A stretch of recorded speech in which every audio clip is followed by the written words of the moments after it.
晨光中，一群猎人正在围捕野兽。忽然，他们在狮群中发现了一头威武高大的白色雄狮，这可是一只价格不菲的稀有猎物。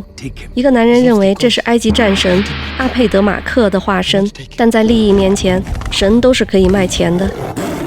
大家好，欢迎来到露天电影院，我是吉利波。今天我们给大家带来一部大尺度黄暴剧《将死之人》，又名《临终者》。本片由老戏骨安东尼·霍普金斯参演，主角是《冰与火之歌》中饰演小剥皮的伊万·瑞恩。那让我们来一探究竟。这群猎人敲着鼓，嚎叫着发出噪音，把白狮赶到绝路。愤怒的狮子做困兽之斗，绝地反击，咬死了2个人。男子终于鼓起勇气站了出来。只见他猛扑向狮子，用自己当诱饵，一闪身躲过狮子的攻击，然后以迅雷不及掩耳之速跑向陷阱。愤怒的狮子猛扑过来，围网瞬间把狮子困住，他成功了。但看着被抓住的狮子，男人没有一点开心，反而满脸愧疚地向狮子道歉。这个男子名叫垮梅，是一名北非努米底亚的埃及人后裔。此时他的家里正突降横祸，他的2个妹妹在家里做饭，忽然闯进一个醉酒的罗马卫兵，试图非礼。姐姐为了保护妹妹奋力阻止，情急之下一刀捅死了卫兵，结果2人都被抓走了。从集市上回来的母亲卡拉看着满地的血迹和空无一人的房间，让她惊恐不已。顺着血迹追出去，才发现女儿正在被卫兵们押走。她忙赶回家，翻出攒的一些钱，踏上了拯救女儿的路。在遥远的罗马帝国都城里，赌场老板特纳斯是一名从小生活在马克西姆斯竞技场底层的孤儿。他从小深悉底层弱肉强食的生存规则。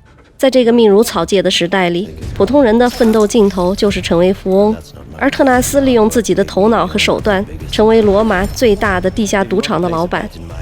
在这个赌场里，最挣钱的就是每周在马克西姆斯竞技场举行的战车比赛。这是一种由4匹马拉动的战车竞技赛。参加比赛的有4支队伍，用颜色区分，分别是红、蓝、绿、白。每支队伍都有罗马各阶层的狂热爱好者。这4支队伍的所有权把持在罗马贵族和元老们家族的手里，让他们挣得盆满钵满。特纳斯不仅仅是个赌场老板，他有自己的打手耳目，还有一群忠实的小追随者。特纳斯也毫不保留地把自己的生存经验交给这些孩子，但他并不满足于此，而是偷偷酝酿着更大的野心。此时正值公元79年，罗马帝国的第9位皇帝韦斯巴乡带着自己的2个儿子亲临罗马大斗兽场。这座决斗场是为了纪念征服耶路撒冷，可同时容纳9万人，是罗马帝国最著名的决斗场。韦斯巴乡指着那恢宏的建筑物告诉贵族们，这个决斗场不再是传统的赛马场，而是送给罗马市民的一个礼物。一瞬间语惊四座。要知道，当时赛马场的战车比赛是贵族元老们的家族生意，几百年延续至今。这个军人家庭出身的韦斯巴乡虽然贵为皇帝，可一旦阻了贵族元老们的财路，也是惹众怒的事儿。于是这些不满的贵族元老怨气冲天，他们打算给皇室制造一些麻烦。3个乡下来的安达鲁西亚青年乘船来到罗马贩卖马匹。这3兄弟中最小的年轻人名叫埃利亚，他咆哮着抱怨爱马被当货物一样对待。船长生气地把马放下来就不管了，埃利亚自己上船把马牵了下来。他大概是3兄弟中最懂马的那一个。一个罗马士兵来到港口询问来自埃及的运粮船是否到达，船长告诉他南方有风暴，大概是被耽误了。看来那些等待粮食的饥民又要挨饿一天。当传令官把这个坏消息通知下来时，饥民愤怒不已。一个想搞事儿的高个子红发家伙带头挑事，很快被煽动的市民从4面8方涌向帕拉迪尼山上的皇宫，拍打着大门。皇宫里的禁卫军不足以抵抗暴动的市民，皇帝忙召唤人去通知拥有兵权的大皇子提图斯。当信使在提多家族的宅邸找到大皇子时，他正和犹太女王颠鸾倒凤。皇宫里久等救兵不到，多米提安建议父亲用老办法转移民众的注意力，于是很快竞技场的鼓声响了起来。这隆隆的鼓声瞬间让民众停了下来。战车竞技在罗马备受大众喜爱，是被狂热追捧的盛大比赛。比起暴动，战车比赛更让人血脉奋张。于是大家一扭头涌向马克西姆斯竞技场。街头的哄闹吵醒了正在睡觉的特纳斯，他拉开窗帘，正看到街头小混混们在分煽动暴乱的酬金。看来他们背后有幕后主使。接着鼓声传来，这意味着竞技场提前2天开了。手下赶来报告，战车之星斯高普斯找不到了。这一早真是闹心。特纳斯知道斯高普斯这时候多半是泡在妓院里，于是他来到妓院，果然在隔间里发现了躺在安东尼亚夫人怀里的斯高普斯。看着安东尼亚夫人离开，特纳斯惊叹斯高普斯竟然睡自己老板的夫人。斯高普斯一脸无所谓的样子，特纳斯劝他先醒醒酒。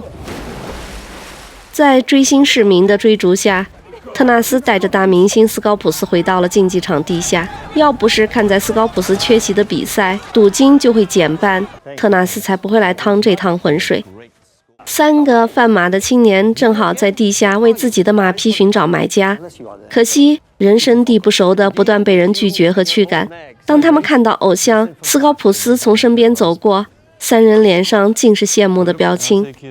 斯高普斯的马真是待遇非凡，不仅有单独的房间、专属乐队，水果都是人尝过没问题才喂，还有职业铲屎官，连马粪都用金属的盘子小心翼翼地收集起来。铲屎官近距离观看颜色、嗅闻气味来判断马匹的状态。斯高普斯牵着爱马出来，蓝队老板给他换了一辆价格不菲的新车，但斯高普斯坚决要用自己的旧车比赛，认为旧车会给自己带来好运。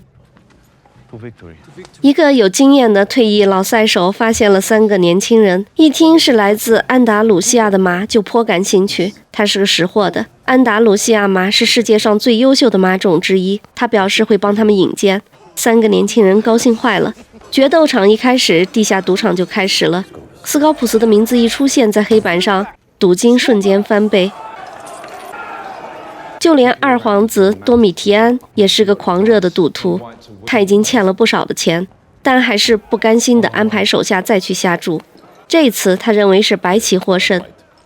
落魄贵族鲁弗斯投了妻子的蓝色家族股份来下注，他听信一个巫婆的占卜结果，把赌注全都压在了斯高普斯身上，而且还买了双倍的赔率，赌斯高普斯会在倒数第2轮成为第1名。特纳斯装作勉为其难的样子接受了这份赌约，一扭头就安排人知会斯高普斯在最后1轮再超第1。罗马皇帝韦斯巴乡正在为观看比赛而做准备，一边对小儿子多米提安谆谆教导。多米提安马上把话题引到哥哥提图斯身上，认为哥哥完全被那个犹太女人迷了心窍，才连老爹都不顾了。韦斯巴乡心里虽然不爽，但却没有表露出来。皇帝来到看台，在观众的欢呼声中向观众致敬，仿佛暴乱从未发生过一样。儿子提醒老爹，蓝色家族的领主正在向皇帝露出居心叵测的微笑。韦斯巴乡回了礼，扭头就对儿子说：“朋友近，敌人更近，觊觎者近在咫尺。”在皇帝的授意下，主持人开始一一介绍4组颜色，每组有2队参加比赛，一共8队。队伍的战绩就是贵族们的脸面。主持人毫不顾忌地挖苦垫底的绿色，调侃红色，褒奖白色，赞美蓝色。显然蓝色的斯高普斯是全场的最爱。随着白色手帕的落地，比赛正式开始。8组战车冲入赛场，他们需要绕场7圈决出胜负。战车比赛危险无比，参赛者把自己绑在马车上，拼尽全力让对方发生意外，为了胜利往往不择手段。第1圈弯道处，白车超过了斯高普斯，斯高普斯让队友超上去，突然意外就发生了，爆裂的车轮、翻滚的战车、飞扬的尘土，2辆车撞在一起，人仰马翻。斯高普斯侥幸地躲了过去，趁着间隙，工人捡走了赛道上损坏的车辆和死亡受伤的马匹。斯高普斯的受伤队友没有及时撤离，被飞驰而来的战车撞得粉身碎骨。这时候提图斯才姗姗来迟，坐在父亲的身边，弟弟多米提安话里带话的冷嘲热讽着，两兄弟不动声色的唇枪舌战。斯高普斯按照安排在最后1圈超过了白车，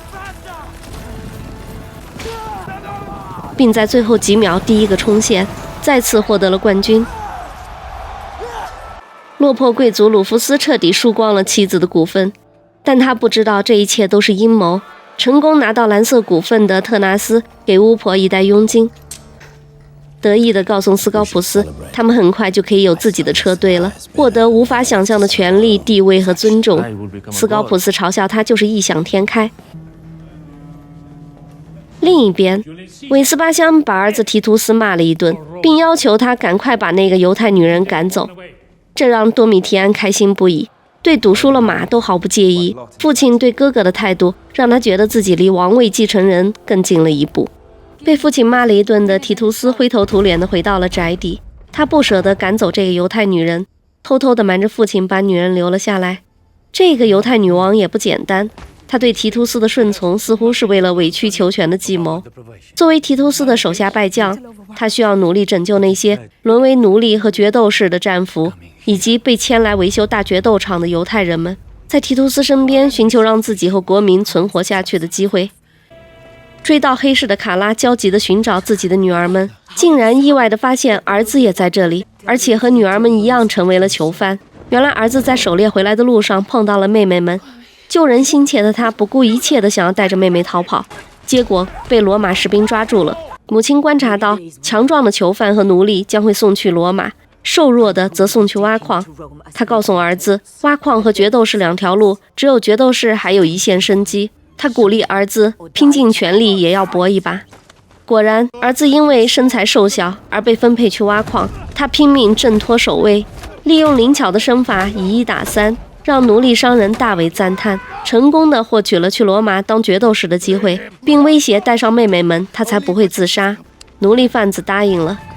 于是母亲卡拉也跟随着儿女们再次上路，寻找机会拯救孩子。斯高普斯独自缅怀赛场上死去的战友，那场突如其来的事故令他心生怀疑。于是乔装后检查了那辆本来要参赛的新车，果然车轴销子被人做了手脚。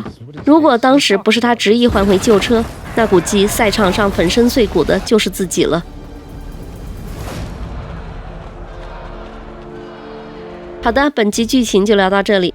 本剧的导演是出身于德国的科幻特效片导演罗兰·艾莫里奇，他执导过大量好莱坞商业影片，如2012、后天、星际骑兵、独立日、哥斯拉等。另一位导演是同为德国人的马克·克鲁兹·潘特，他是一个70后自学成才的电影制作人。马克是一名从业背景丰富的新锐导演。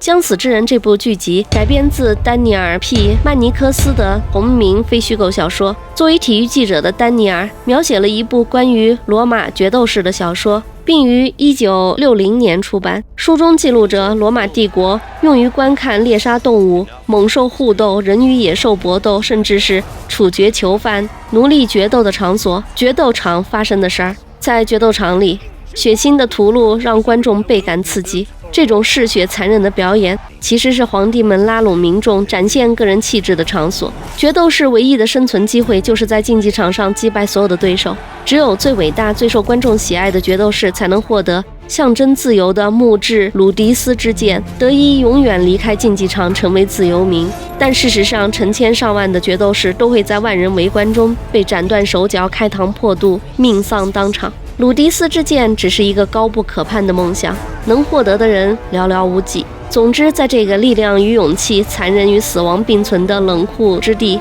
一切关于生存与死亡的战斗都被赋予史诗般的色彩。本片围绕决斗场讲述了多个阶层的罗马帝国世界，奴隶、商人、贵族、皇帝，他们被决斗场联系到一起，成为一个残忍游戏的一部分。生存和利益让他们在这场游戏里心甘情愿地扮演着自己的角色，去面对命运的安排。特纳斯他是一位地下犯罪团伙的头目和商人，一心想要改变自己作为平民的命运。另一条故事线讲述了卡拉和他的孩子们，一个努比亚家庭被迫沦为奴隶，女儿们成为仆人，男孩成为决斗士。还有一条线索讲述了提图斯和多米提安两兄弟争夺父亲王位的战役。这些故事交织在一起，构成了一幅贯穿古罗马的复杂画卷。由于演员阵容如此庞大，动作戏如此之多，因此需要一支出色的制作团队来完成。遗憾的是，其中一名摄制组成员在拍摄这部史诗后去世，那就是詹卢卡·邦巴多内。他是意大利电影界的知名制片人兼摄像师。据意大利报道，邦巴多内于6月初在萨丁岛拍摄一部纪录片时突发心脏病，于2024年6月8日在同事面前去世。他留下了妻子和2个孩子，愿逝者安息。本集我们就聊到这儿，谢谢大家光临露天电影院，欢迎大家点赞关注，并在留言区与我们交流互动。我们下期见。